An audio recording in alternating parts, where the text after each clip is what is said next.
Tech ലോകത്ത് നിന്നുള്ള വാർത്തകൾ.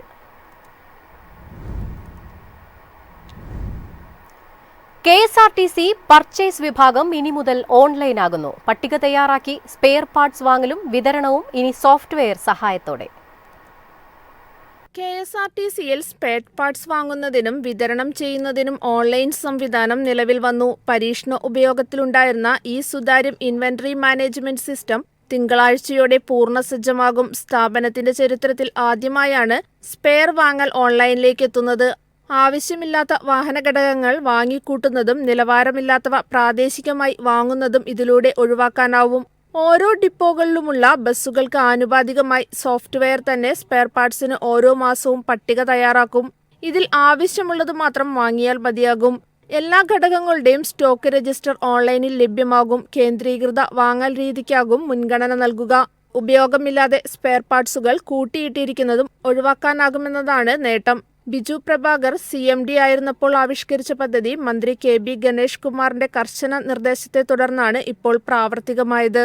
എക്കാലത്തും അഴിമതി ആരോപണം ഉയരുന്നതാണ് KSRTCയിലെ സ്പെയർ പാർട്സ് വാങ്ങൽ. ആവശ്യത്തിന് സ്പെയർ ഇല്ലെന്ന് പറഞ്ഞാണ് പ്രാദേശികമായി നിലവാരമില്ലാത്ത സ്പെയർ പാർട്സുകൾ വാങ്ങിയിരുന്നത്. News desk Myfin TV. Electric വാഹനങ്ങളെ തള്ളി ടൊയോട്ട ചെയർമാൻ. EVയേക്കാൾ വിശ്വാസം ഹൈബ്രിഡ് വാഹനങ്ങളെയെന്ന് അക്കിയോ ടൊയോഡ. ജാപ്പനീസ് വാഹന നിർമ്മാതാക്കളായ ടൊയോട്ടയുടെ പവർ എന്താണെന്ന് ഓരോ വാഹനപ്രേമികൾക്കും അറിയാം. ക്വാളിസിന് ശേഷം ഇന്നോവ എന്ന MPV സെഗ്മെന്റ് വാഹനം ഇന്ത്യൻ മാർക്കറ്റിലുണ്ടാക്കിയ ഓളം മറ്റൊരു ബ്രാൻഡിനും ഇതേവരെ ഉണ്ടാക്കാൻ സാധിച്ചിട്ടില്ല. എന്നാൽ ടൊയോട്ട മാത്രം ഇലക്ട്രിക് വാഹനങ്ങളിൽ വേണ്ടത്ര പരീക്ഷണം നടത്തുന്നില്ല എന്ന വിമർശനം നേരിടുമ്പോഴാണ് ടൊയോട്ട ചെയർമാന്റെ വാക്കുകൾ ശ്രദ്ധേയമാകുന്നത്. ഇലക്ട്രിക് വാഹന വിപണിയിൽ ചുവടുവയ്ക്കാൻ മടിക്കുന്ന ടൊയോട്ട ഇതുവരെ 27 ദശലക്ഷം ഹൈബ്രിഡ് വാഹനങ്ങളാണ് ആഗോളതലത്തിൽ മാത്രം വിറ്റഴിച്ചത്. ഇലക്ട്രിക് വാഹനങ്ങളെ അപേക്ഷിച്ച് ഹൈബ്രിഡ് വാഹനങ്ങൾ കൂടുതൽ പരിസ്ഥിതി സൗഹൃദമാണെന്നാണ് ടൊയോട്ട ചെയർമാൻ അക്കിയോ ടൊയോഡയുടെ പുതിയ അവകാശവാദം. ആഗോളതലത്തിൽ വരെ ഇലക്ട്രിക് വാഹനങ്ങൾ ചാർജ് ചെയ്യാനുള്ള സംവിധാനങ്ങളുടെ ലഭ്യത പരിമിതമാണ്. ഇലക്ട്രിക് കാറുകൾ പരിസ്ഥിതി സൗഹൃദവും കുറഞ്ഞ പരിപാലന ചെലവുമായിരിക്കും. എന്നാൽ അത്ര തന്നെ പരിസ്ഥിതി സൗഹൃദമാണ് ഹൈബ്രിഡ് വാഹനങ്ങളും. ഇലക്ട്രിക് വാഹനങ്ങളെക്കാൾ കൂടുതൽ പ്രാധാന്യം ഹൈബ്രിഡ് വാഹനങ്ങൾ നൽകുന്നതിനാൽ ടൊയോട്ടയുടെ ഒട്ടുമിക്ക മോഡലുകൾക്കും ഒരു ഹൈബ്രിഡ് വകഭേദം കമ്പനി അവതരിപ്പിക്കുന്നുണ്ട്. ഹൈബ്രിഡ് വാഹനം സ്ട്രോങ് അല്ലെങ്കിൽ പ്ലഗ് ഇൻ ഹൈബ്രിഡ് കാറുകളിൽ റീജനറേറ്റീവ് ബ്രേക്കിങ്ങിലൂടെ സ്വയം ചാർജ് ചെയ്യുന്ന ബാറ്ററികൾ ഉൾക്കൊള്ളുന്നതിനാൽ പെട്രോൾ വാഹനത്തിലും വൈദ്യുത പവറിലും വാഹനം സഞ്ചരിക്കും. ടൊയോട്ട അർബൻ ക്രൂയിസർ, ഹൈറൈഡർ എന്നീ കാറുകളാണ് ഇന്ത്യയിൽ നിലവിൽ വാങ്ങാനാവുന്ന ഏറ്റവും വില കുറഞ്ഞ ഹൈബ്രിഡ് കാറുകൾ. മികച്ച റേഞ്ച് ലഭിക്കുന്ന ഇലക്ട്രിക് വാഹനങ്ങൾക്ക് പൊള്ളുന്ന വിലയാണ്. അത് സാധാരണക്കാർക്ക് അനുയോജ്യമാകില്ലെന്നും ചെയർമാൻ കൂട്ടിച്ചേർത്തു. News desk Myfin TV. Office സമയം കഴിഞ്ഞാലും അവധി ദിനമാണെങ്കിലും പണത്തിന് ആവശ്യമെങ്കിൽ മൊബൈൽ ആപ്പ് വഴി ഉടനടി അക്കൗണ്ടിലെത്തും. അതാണ് KSFE smart gold over draft. ഏത് ശാഖയിലും സ്വർണം വയ്ക്കൂ. മൊബൈൽ ആപ്പ് വഴി എപ്പോഴും എവിടെ വച്ചും പണം പിൻവലിക്കൂ. പരമാവധി 50 ലക്ഷം രൂപ വരെ. അതിവേഗ പ്രോസസിംഗ്, 24/7 സേവനം. ഇനി ആവശ്യങ്ങൾക്ക് അവധി കൊടുക്കേണ്ട, സമയവും നോക്കേണ്ട. KSFE smart gold over draft. Digitally super charge your gold. Jammu കാശ്മീരിലെ ചെനാബ് നദിക്ക് മുകളിലൂടെയുള്ള വന്ദേ ഭാരത് യാത്ര തുടക്കം തന്നെ ഹിറ്റ്. 10 ദിവസത്തേക്കുള്ള ടിക്കറ്റുകൾ മൊത്തം ബുക്കിംഗായി. പുതിയ കത്ര ശ്രീനഗർ വന്ദേ ഭാരത് എക്സ്പ്രസിനെ ഏറ്റെടുത്ത് ജമ്മു കാശ്മീർ ജനത. ലോഞ്ചിന് പിന്നാലെ 10 ദിവസത്തേക്കുള്ള ടിക്കറ്റുകൾ ചൂടപ്പം പോലെ വിറ്റഴിഞ്ഞു. പ്രതീക്ഷിച്ചതിലും അപ്പുറമുള്ള പ്രതികരണമാണ് ജനങ്ങളിൽ നിന്ന് ലഭിക്കുന്നതെന്ന് അധികൃതർ പറയുന്നു. രാജ്യത്തെ മറ്റിടങ്ങളിലെ വന്ദേ ഭാരത് ട്രെയിനുകളിൽ നിന്ന് വ്യത്യസ്തമാണ് കാശ്മീരിലെ വന്ദേ ഭാരത് എക്സ്പ്രസ്. 0 ഡിഗ്രിയിൽ താഴെയുള്ള കാലാവസ്ഥയ്ക്ക് പോലും അനുയോജ്യമായ രീതിയിൽ രൂപകൽപ്പന ചെയ്തിട്ടുള്ള ഈ ട്രെയിനിൽ ഹീറ്റഡ് വിൻഡ്ഷീൽഡുകൾ, ഇൻസുലേറ്റഡ് ടോയ്ലറ്റുകൾ, -20 ഡിഗ്രി സെൽഷ്യസിൽ പോലും മഞ്ഞിനെ ചെറുക്കുന്ന നൂതന ഹീറ്റിംഗ് സംവിധാനങ്ങൾ എന്നിവ സജ്ജീകരിച്ചിട്ടുണ്ട്. ആഴ്ചയിൽ 6 ദിവസം ട്രെയിൻ സർവീസ് നടത്തുമെന്നും കത്ര ശ്രീനഗർ യാത്ര വെറും 3 മണിക്കൂറിനുള്ളിൽ പൂർത്തിയാക്കുമെന്നും റിപ്പോർട്ടുകൾ പറയുന്നു. ഉധംപൂർ ശ്രീനഗർ ബാരാമുള്ള റെയിൽവേ ലിങ്കിലൂടെയാണ് ട്രെയിൻ സർവീസ്. 36 തുരങ്കങ്ങളും 943 പാലങ്ങളും ഉൾക്കൊള്ളുന്ന 272 കിലോമീറ്റർ ദൈർഘ്യമുള്ള എഞ്ചിനീയറിംഗ് അത്ഭുതമാണ് ഉധംപൂർ ശ്രീനഗർ ബാരാമുള്ള റെയിൽവേ ലിങ്ക്.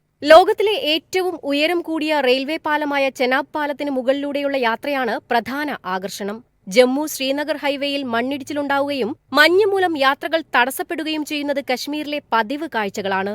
പുതിയ റെയിൽവേ റൂട്ട് യാഥാർത്ഥ്യമായതോടെ കശ്മീരിലെ ഗതാഗത സൗകര്യം കൂടുതൽ മെച്ചപ്പെടുമെന്നാണ് വിലയിരുത്തൽ. News desk Myfin TV. നിരവധി തവണ മാറ്റിവെച്ച ആക്സിയം 4 ദൗത്യം ഈ മാസം 19-ന് വീണ്ടും വിക്ഷേപണം നടത്തും. റോക്കറ്റിലെ ദ്രവ്യ ഓക്സിജൻ ചോർച്ച പൂർണ്ണമായി പരിഹരിച്ചെന്ന് അധികൃതർ വ്യക്തമാക്കി. അമേരിക്കൻ ബഹിരാകാശ കമ്പനിയായ ആക്സിയം സ്പേസിന്റെ 4ാം ബഹിരാകാശ ദൗത്യത്തിലാണ് ശുഭാംശു ശുക്ല ആദ്യമായി ബഹിരാകാശത്തേക്ക് യാത്ര ചെയ്യുന്നത്. ഫ്ലോറിഡയിലെ കെന്നഡി സ്പേസ് സെന്ററിൽ നിന്ന് സ്പേസ് എക്സിന്റെ ഫാൽക്കൺ 9 റോക്കറ്റിൽ ഡ്രാഗൺ പേടകത്തിലാണ് ശുഭാംശു ശുക്ല ബഹിരാകാശത്തേക്ക് കുതിക്കുക. വ്യോമസേന ഗ്രൂപ്പ് ക്യാപ്റ്റനായ ശുക്ലയ്ക്കൊപ്പം പോളണ്ടിൽ നിന്നും ഹംഗറിയിൽ നിന്നുമുള്ള സഞ്ചാരികളുമുണ്ട്. ആദ്യം മെയ് 29-നായിരുന്നു ആക്സിയം പദ്ധതിയുടെ ഭാഗമായ ബഹിരാകാശയാത്ര നിശ്ചയിച്ചിരുന്നത്. പിന്നീട് ജൂൺ 10-ലേക്ക് മാറ്റി.